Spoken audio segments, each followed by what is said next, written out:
నంద్యాల మండలం పుసులూరు గ్రామంలో గ్రామస్తులు ఆందోళన చేపట్టారు. గ్రామంలోని కొన్ని కాలనీ రోడ్ల కంటే ఎత్తుగా ఆర్ఎన్బి రోడ్డు నిర్మించడంతో కాలనీలో వర్షపు నీరు నిలిచిపోయింది. వర్షపు నీరు ఇళ్లలోకి చేరి పాములు, తేళ్లు, చెర్రీలు ఇళ్లలోకి వస్తున్నాయని గ్రామస్తులు ఆవేదన వ్యక్తం చేశారు.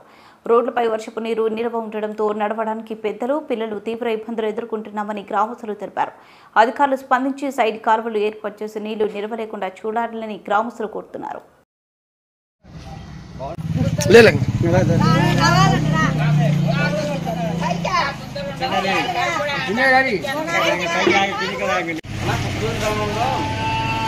వర్షం పడడం కారణంగా అమ్మకొరత నీళ్ళు ఉన్నాయి. ఇందువలన పాములు, తేళ్లు ఇక్కడ పోతున్నాయి. నీళ్ళు పోవాలంటే దాదాపు వారం రోజుల పాటు తిరిగి ఉంటాయి. ఇవి పోవడానికి సైడ్ కాలువలు కానీ డ్రైనేజ్ సంబంధించిన పోవడం అనేది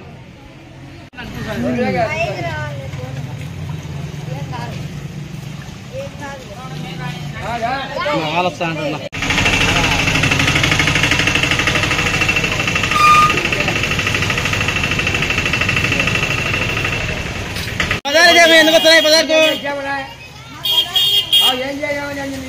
రావద్దు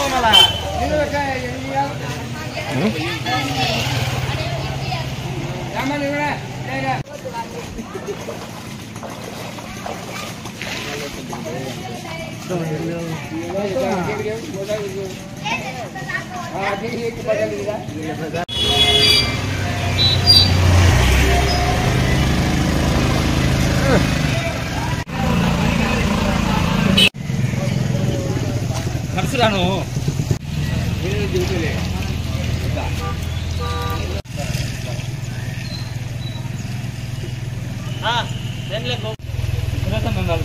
సురేష్